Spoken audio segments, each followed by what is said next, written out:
Now we have emotional responses of the system to properties of the world. But what we really want to know is, where are we in this world? So for that, we have to look in more detail at the hippocampus. If we look at the hippocampus here in the rat brain and make a cross-section, we get a circuit that looks about like this, as reported by Ramon y Cajal many more than 100 years ago.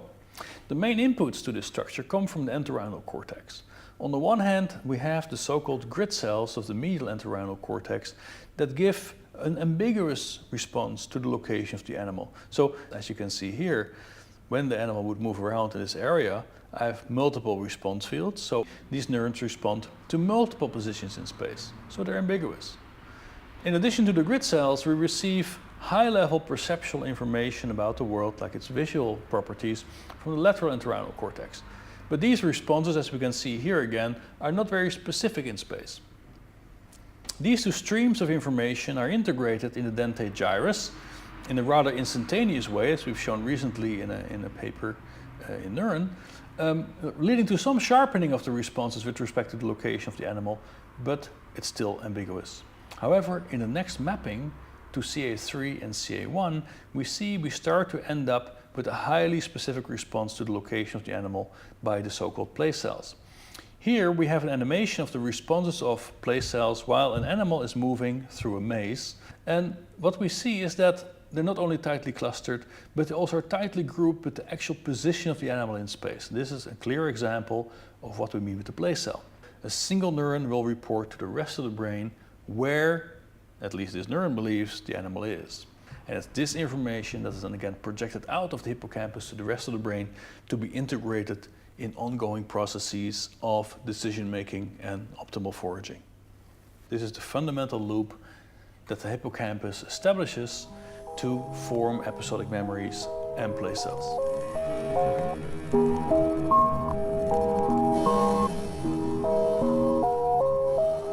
Here we have the representation of the activity of one single cell. The activity is plotted depending on the position of the robot in a square environment.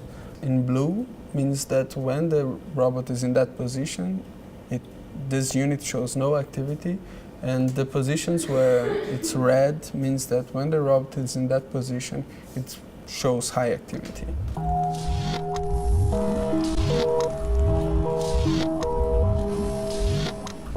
One of the objectives of using the robot is to actually experiment modeling of how place cells are formed in a real-world agent. The outcome of the model would be cells, would be computational units that would have a response that resemble place cell. In our model, we basically will have a population of cells that will be the place cells. And each of these cells will integrate a random selection of grid cells and a random selection of sensory cells, of lateral cells. Inside this population, you would also have a competition in the form of e% max winner-take-all, in a way that the cell that integrates the stronger input will have the highest activity. We would have each cell at a given position. At a given position would have a different set of grid cells and different set of special response that would make it fire. This is our robot, our behaving agent, that is the SF platform.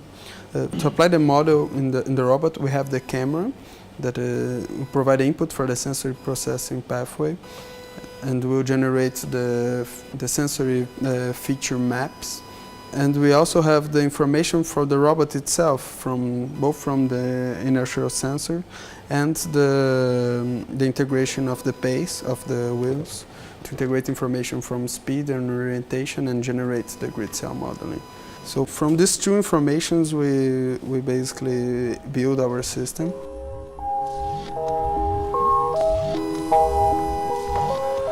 The camera is the main sensory input we're going to have to the SF platform. So the idea is we have to build a representation of the world based on this information. we have to build features and construct a robust representation of those features that will allow us to work on different conditions, different environments, invariant to different light conditions. So we build this representation based on our hypothesis of how the brain could do it, which is based on the temporal population code, or TPC model. So this is how it works. We have here our input image, okay, coming from the camera. So we have here one neuron receiving a piece of this image. So this neuron, after fixating this image, after an amount of time, will spike, and this will spread a small amount of potential voltage to the neighbor cells. Okay, so this is going to make like a wave of activation, working more or less like when we throw a stone on the water. So imagine now we have a whole population of neurons here receiving different pieces of this image. So this is going to spike, spread the potential, this is going to spike, spread the potential. So after an amount of time, we are considered, let's say, 100 milliseconds, summing up all these spikes that are occurring on the network, we're going to have a trace in time where here are the spike numbers, here time. So this is a temporal code that we are using to represent this image. This is the TPC, the temporal code. So here we have the real image coming from the camera of the robot. So this image is passed through filters that reproduce the main properties of V1 cell's receptive field. And this output image is fed into the network. So we see here the network receiving the output of the filter and the spreading of the activation over time. So as I mentioned before, summing up the activity of this population of cells in time, we have the temporal population code. So this is the code, the temporal signal we use to represent this real image coming from the camera. So after exploring the environment, the robot will collect several pictures and will produce several TPC representations of each one of these pictures. With this temporal representation of the main features, we can correlate it, we can compare, we can estimate the position of the robot inside of the environment. So this is the main sensory input for the play cell model.